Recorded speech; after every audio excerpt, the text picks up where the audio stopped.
الحمد لله نحمده ونستعينه ونستغفره ونعوذ بالله من شرور أنفسنا ومن سيئات أعمالنا. من يهدي الله فلا مضل له ومن يضلله فلا هادي له. ونشهد أن لا إله إلا الله وحده لا شريك له.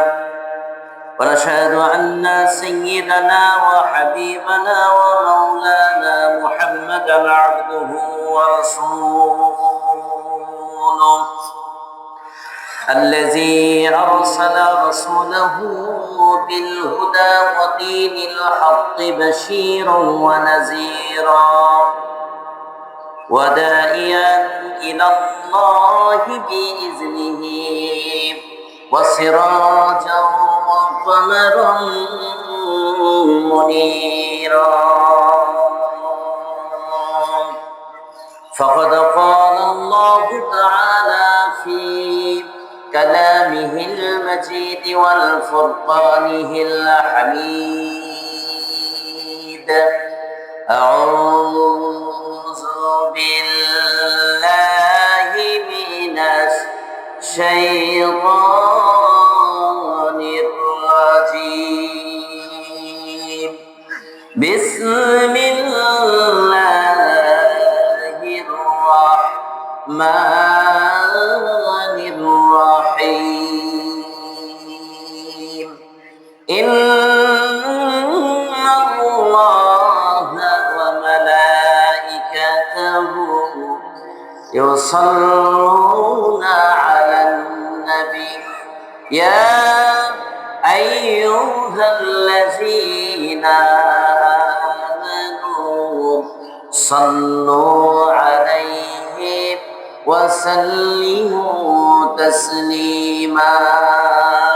اللهم مولانا محمد وعلى آل سيدنا شافعنا محمد दीदारे रोजा की तमन्ना,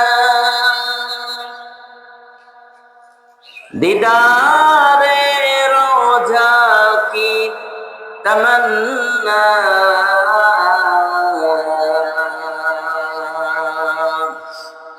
दिल में हो ये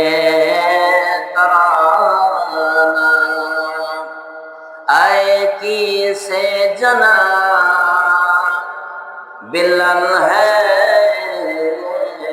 दिले दीवाना बलगल उला बिकमालिही कशफत तुजा बिजमालिही हसनत जमीअ खिसालिही सल्लु अलैहि আলহামদুলিল্লাহ। মুহতারাম মুকাররাম মুসল্লিয়ান ইকরাম, অত্যন্ত ভূমিকা সংক্ষেপ করে আসুন আমরা আলোচনায় ঢুকি। মহান আল্লাহ রাব্বুল আলামিনের শাহী দরবারে কালিমাতুশ শুকর আদায় করছি যে রব্বুল আলামিন আমাদেরকে একটি শান্ত পরিবেশে একত্র হওয়ার তৌফিক দান করেছেন। এখন পর্যন্ত আবহাওয়া আমাদের অনুকূলে রেখেছেন।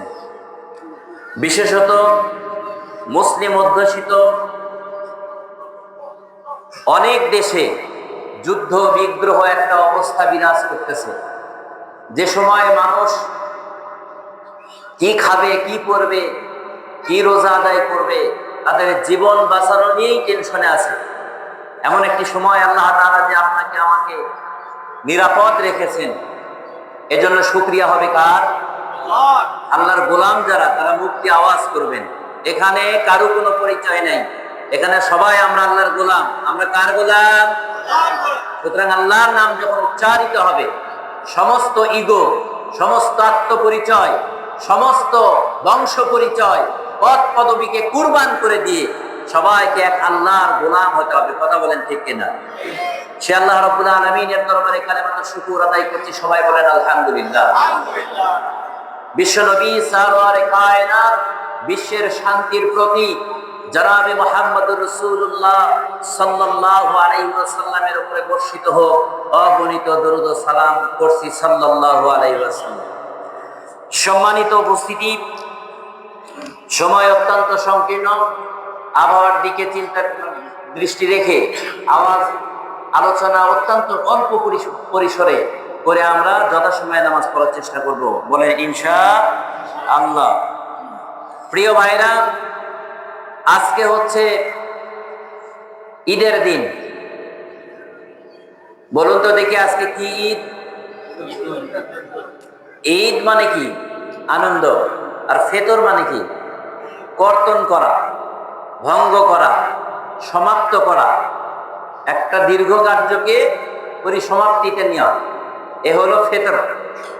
তাহলে দীর্ঘ একটা মাস প্রশিক্ষণ নেওয়ার পর আজকে সেই প্রশিক্ষণের শেষ একটি সমাবেশ, এর নাম হচ্ছে ঈদুল ফিতর।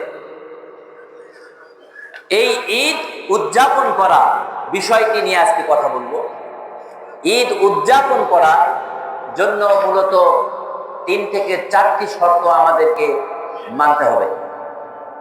নাম্বার 1, আল্লাহ রাব্বুল আলামিন নিজেই বলতেছেন, বিসমিল্লাহির রহমানির রহিম, ওয়ালিতুকমিলুল ইদ্দাতা ওয়ালিতুকাব্বিরুল্লাহা আলা মা হাদাকুম ওয়া লাআল্লাকুম তাশকুরুন।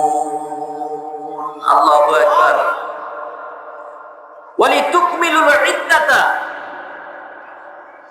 এই ইদ্দত, এই সীমারেখা, এই যে 30 দিন রোজা ছিল বা 29 দিন, কোন মাসে কোন বছরে 29টা হয়, কোন বছরে 30টা হয়, এই সীমারেখাটা কার দেওয়া ভাই? আল্লাহ। আপনি চাইলে কি 25টায় আদায় করতে পারবেন? আপনি যদি বেশি মুত্তাকি হতে চান, আপনি যদি বলেন যে না আমি 35টা আদায় করবো, আপনি কি পারবেন? তার মানে এর সীমারেখা নির্ধারণ করে দিয়েছেন কে? আল্লাহ পাক। এজন্য রব্বুল আলামিন বলছেন, ওয়ালিতুকমিলুল ইদ্দাতা, তোমরা সবাই মিলে আমি আল্লাহর হুকুমকে বাস্তবায়ন করার জন্য আমার ইচ্ছা অনুযায়ী তোমাদের এই সীমারেখাকে পরিপূর্ণ করো।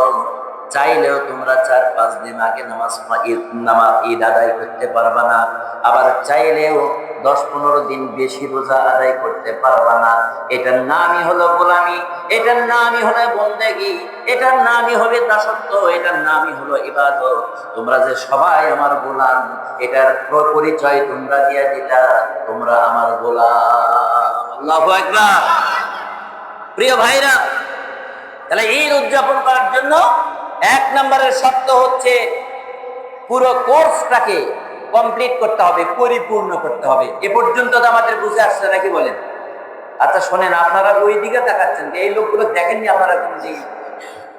আজকে না হুজুরে একটু দেখেন, এগুলো তো আপনারই চাচাতো ভাই আসছে, আপনারই গ্রামের লোকজন।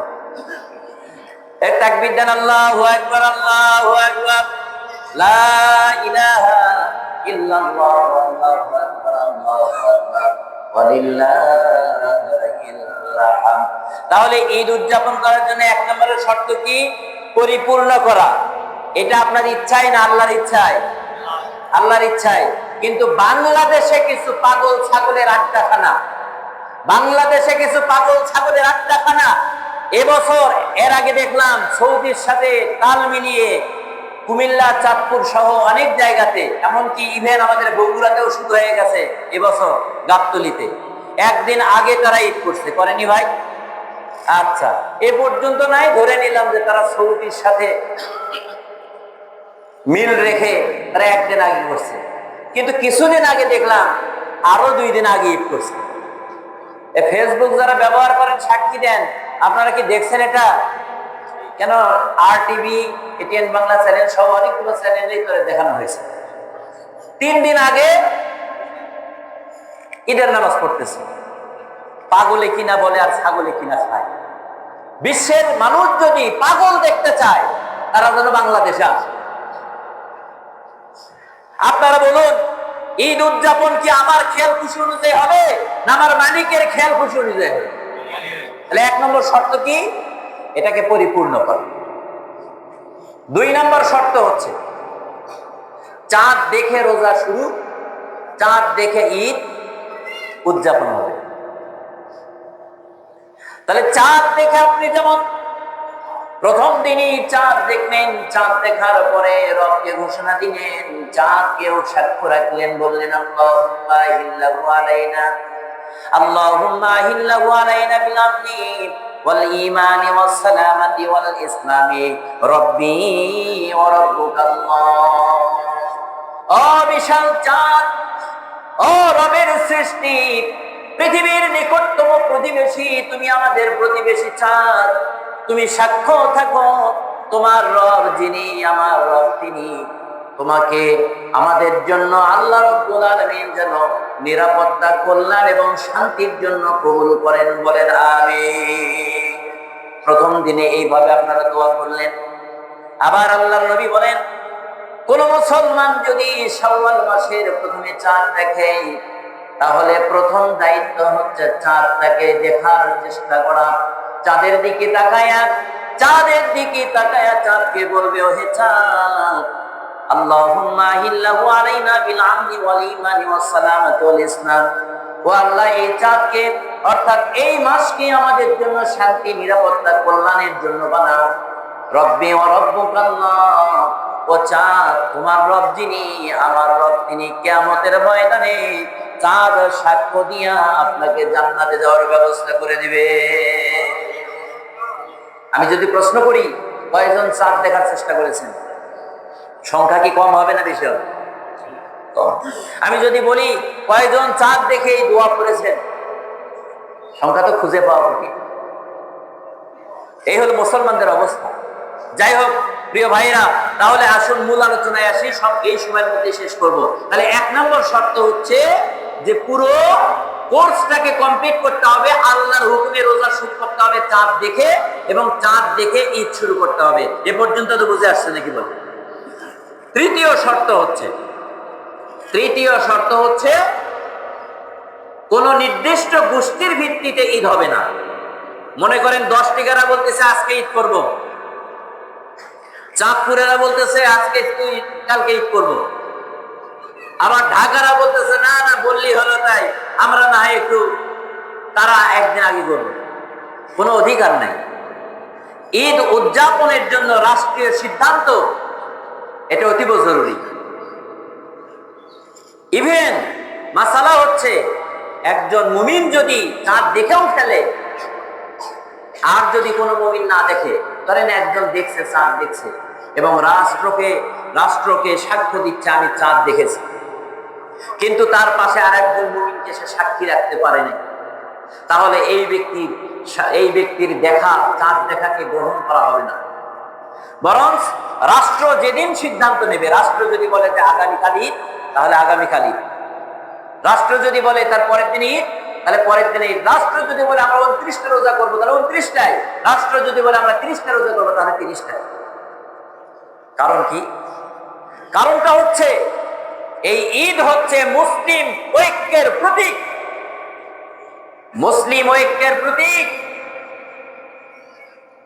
মুসলমানদের মধ্যে মুসলিম ঐক্য, এটা অতীব জরুরি, ওয়াজিব। ইত্তেহাদুল উম্মাহ মাআল ইখতিলাফ, বিভিন্ন মত পার্থক্যের লোকজন মিলে সব এক জায়গায় হয়ে যখন এই যে কাতারে দাঁড়াচ্ছেন, এর মধ্যে সবার সাথে কি সবার কলজের সাথে কলজের মিল আছে? অনেকের জমি জমা নিয়ে আরেকজনের সাথে দ্বন্দ্ব আছে, অনেকের গোষ্ঠীগত দ্বন্দ্ব আছে, অনেকে প্রভাবগত দ্বন্দ্ব আছে। কিন্তু আজকে কি আর কোনো দ্বন্দ্ব আছে? আজকে সবাই এক কাতারে দাঁড়ায় গেছে। চাচাতো ভাই, ফুফাতো ভাই, প্রতিদ্বন্দ্বী মেম্বার, তারপরে তার প্রতিদ্বন্দ্বী করে যাওয়া মেম্বার, সবগুলো এক কাতারে দাঁড়াইছেন। এটাই হচ্ছে ঐক্যের প্রতীক। জোরে বলেন আল্লাহু আকবার। এটাই হলো ঐক্যের প্রতীক। এজন্য আল্লামা ইকবাল রাহমাতুল্লাহি আলাইহি কবিকুল শিরোমণি তিনি বলেছেন, এ তো সৈয়দ ভি হো,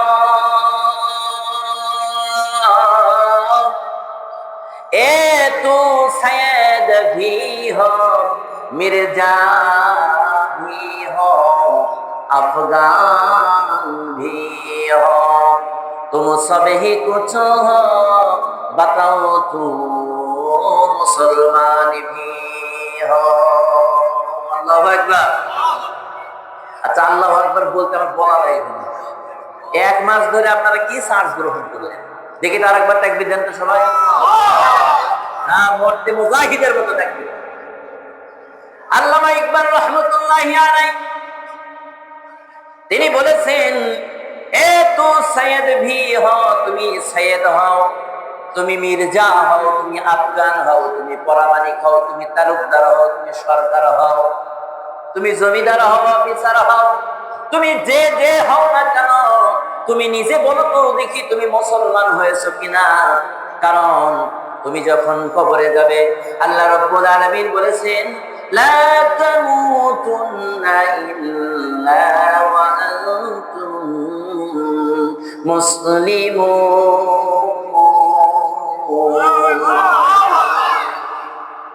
তুমি সরকার হয়ে কবরে এসো না, তুমি আহলে হাদিস হয়ে কবরে এসো না, মির্জা হয়ে এসো না।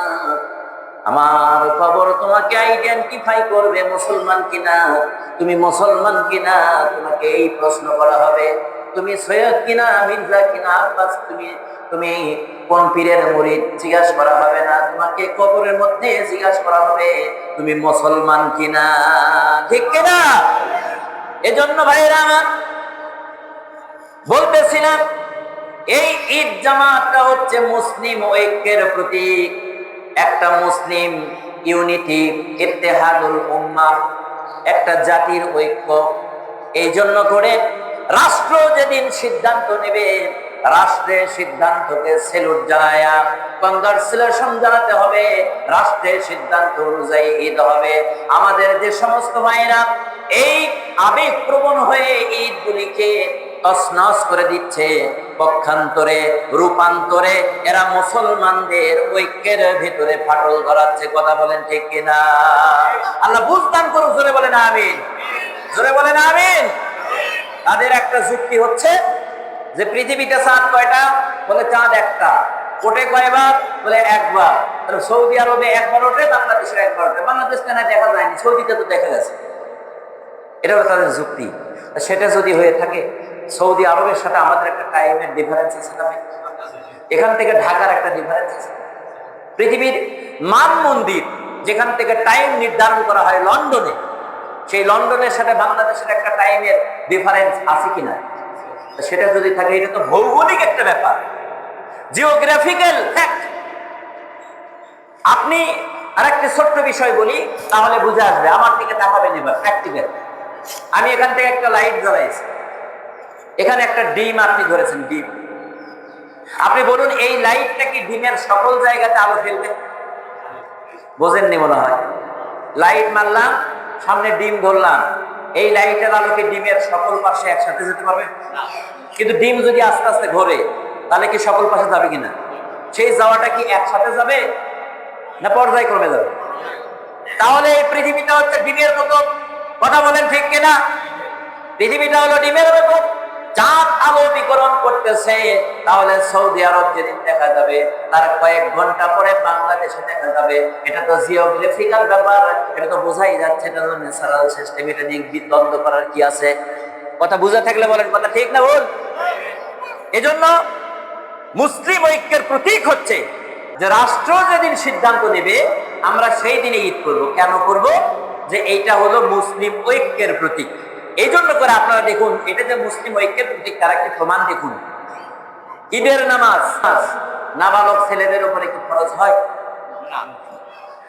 ঈদের নামাজ, জুমার নামাজ হানাফি মাযহাব অনুযায়ী মহিলাদেরকে কি পড়তে হয়? মানে জুমার নামাজ কি মহিলাদেরকে পড়তে হয়? আহলে হাদিসের ভাইয়েরা পড়েন, তারা মহিলাদেরকে পাঠান, আমরা তো পাঠাই না। এটা মাসলাগত বিষয়, এটা আলেমদের মধ্যে গবেষণাগত পার্থক্য, এটা হতে পারে। কিন্তু ঈদের দিনে দেখেন, ঈদের দিনে মাঠে আসবে কে কে? ঈদের দিনে মাঠে আসবে বুড়ো মানুষ, বয়োবৃদ্ধ মানুষ, যুবক মানুষ, ছেলে মানুষ, মেয়ে মানুষ, শিশু বাচ্চা। এক কথায় ওই মুসলিম জনগোষ্ঠীতে যতগুলি মানুষ বাস করে, যত মুসলিম বাস করে, সবাইকে ঈদগাহ মাঠে উপস্থিত হতে হবে। এটার দ্বারা প্রমাণিত হয়, এই হাদিস দ্বারা প্রমাণিত হয় যে এই ঈদগাহ মাঠ শুধুমাত্র নামাজের জায়গা না, এটা হচ্ছে মুসলমানদের ঐক্যের একটা প্রতীক। বলেন আল্লাহু আকবার। সেনাবাহিনী তারা মাঝে মাঝে অ্যাসেম্বলি করে, মাঝে মাঝে একত্র হয়, হয়ে কি করে বিশাল একটা শোডাউন দেয়, যে বগুড়া ক্যান্টনমেন্টে এত হাজার আর্মি এখানে কাজ করে, তারা একটা বড় পাবলিকলি একটা বড় শোডাউন দেয়। দেখবেন যে আপনার সেই ক্যান্টনমেন্ট থেকে শুরু করে আমাদের বগুড়া পর্যন্ত মাটিতে পর্যন্ত দৌড়ে চলে যাচ্ছে। একদিন শীতের মধ্যে মহড়া দেয় না ভাই, এই যে মহড়া দেয় মুসলিমের প্রতীক, এই জন্য করে আল্লাহ রাব্বুল আলামিন ব্যবস্থা করে দিয়েছেন ওই এলাকায় যতগুলি মুসলমান আছো তোমরা সবাই মিলে, চাচা ভাস্তে ছেলে মেয়ে সবাই মিলে একসঙ্গে করে দলবদ্ধ ভাবে তোমরা যখন রাস্তা দিয়ে হেঁটে যাবে, যখন রাস্তা দিয়ে হেঁটে যাবে তখন মানুষ বুঝতে পারবে এলাকায় কতগুলি মুসলমান আছে। আর একটা হাদিসে বলা হয়েছে, যখন তুমি একটা রাস্তা দিয়ে যাচ্ছ, পাশ দিয়ে যদি একজন ইহুদি আসে, একজন মুশরিক আসে, অথবা ইসলামের কোন শত্রু বা ইসলামের দুশমন আসে, তখন তোমার সিনাটা যদি ছোট হয়, ওর সামনে দিয়ে সিনাটাকে একটু টান করে সেনাবাহিনীর মতো হাঁটো, জোরে বলো আল্লাহু আকবার। আর মানে তুমি বুঝাইয়া দাও, আমি কাপুরুষের জাতি নই, ও হে আমি আজকে হয়তো দুর্বল হতে পারি, কিন্তু আমি দুর্বল নই, আমি হচ্ছি বীরের জাতি, আমি সালাউদ্দিন আইয়ুবীর জাতি, আমি ইরানি, আমি মুসলিম, আমার অনেক কিছু শক্তি আছে। ঠিক কিনা জোরে বলেন ভাইরা আমার। ইহুদি আর খ্রিস্টানরা যখন বুঝে গেছে এই মুসলমান সেই মুসলমান নয়, যে মুসলমানের মধ্যে মাসলাগত ইখতিলাফ ছিল, কিন্তু এই মুসলমানরা ইসলামের তাহজিব তামাদ্দুন, ইসলামের অস্তিত্ব রক্ষার্থে কোন মাসলাগত পার্থক্য নাই, শাফি হানাফি হাম্বলি সবাই মিলে একই তালে মুখে আল্লাহর নাম আর আল্লাহর জিকির, হাতে তরবারি নিয়া একবারে ঝাঁপায়া পড়বে, তখন এই কাফেরেরা মুসলমানদের আক্রমণ করতে সাহস পায় নাই। ঠিক না? আক্রমণ করলেও 10 বার চিন্তা করেছে, কিন্তু আজকের এই জামানার ইসলামদ্রোহী, ইসলামের কাফের আর মুশরিকরা বুঝে গেছে এই মুসলমান আর সেই মুসলমান নয়। এক বাংলাদেশে যদি 3 দিন ঈদ হয়, তাহলে এই মুসলমানদেরকে পার্থক্য করা, বিভ্রান্ত করা কোনো ব্যাপারই না। এই যে ভোট হলো, এই ভোট হয়ে কত হুজুর যে বিকৃত হয়ে গেল, কত পীর সাহেব যে টাকার কাছে কাঠ হয়ে গেল, বাংলাদেশের মানুষ তা দিকে ফেলেছে। কথা বলেন না ঠিক কিনা? কোন রাজনৈতিক কথা বলছি না, বাস্তব কথা বলছি ভাইরা আমার। একজন বেগানা নারীর সঙ্গে যখন দাঁড়ায় যায় তখন ফতোয়া কুলায় না। যখন সারা জীবন মিলাদ পড়া বেদাত বেদাত বললা, আর তারেক সাহেব যখন মিলাদ শুরু করে দিলা, তোমরা আল্লাহ নবীর মতো দাঁড়ায়া গেলা, তাহলে সারা জীবন বেদাত ফতোয়া দিলা গা। কথা কর না কে? হক কথা না দিতে লাগে। আবার ফতোয়া দিয়ে দিল যে অমুক দলকে ভোট দেওয়া হারাম। ওই রকম শীর্ষস্থানীয় একজন আলেম ফতোয়া দেওয়ার অর্থ কি? হাজার হাজার মুসলমান বিভ্রান্ত হয়েছে, আমরা ভোট দেব কোথায়? কথা বলেন ঠিক কিনা? ইসলামের দুশমন আর কাফেররা বুঝে গেছে এই মুসলমান সেই মুসলমান নয়, এই মুসলমান বিভ্রান্ত। এদের টাকা দিয়ে কিনা যায়, এদেরকে আস্তে করে টাকা সুমানে করে রাতের মধ্যে ফতোয়া চেঞ্জ হয়ে যায়, এরা ফতোয়া সন্ত্রাসে পরিণত হয়ে যায়। জোরে বলেন কথা ঠিক কিনা? কলমের সন্ত্রাসী চলে, মিডিয়ার সন্ত্রাসী চলে, ফেসবুকের সন্ত্রাসী চলে। এখন আমরা নতুন করে দেখলাম এখন আবার টুপিওয়ালারা ফতোয়া সন্ত্রাসী করে। ঠিক কিনা? এজন্য কিন্তু আপনারাই দায়ী না, আপনারা সাধারণ মানুষ, আমরা হুজুরেরা দায়ী, আমরা হুজুরেরা। এজন্য জান্নাত উদ্বোধন হবে কাকে দিয়ে? আলেমদের দিয়ে। জোরে কোন কাকে দিয়ে? যাদের জবান আছে আর যারা বোবা প্যারালাইজ, তাদের কথা বলার দরকার নেই। বলেন জান্নাতে উদ্বোধন হবে কাদের দিয়ে? আবার জাহান্নাম উদ্বোধন হবে কাদের দিয়ে? আল হক মুররুন চাচা, হক কথা না তিতা লাগে, কলজাত লাগে, লাগলেও করার কিছু নাই। বলতে হবে, এটা আমার দায়িত্ব, ঠিক কিনা?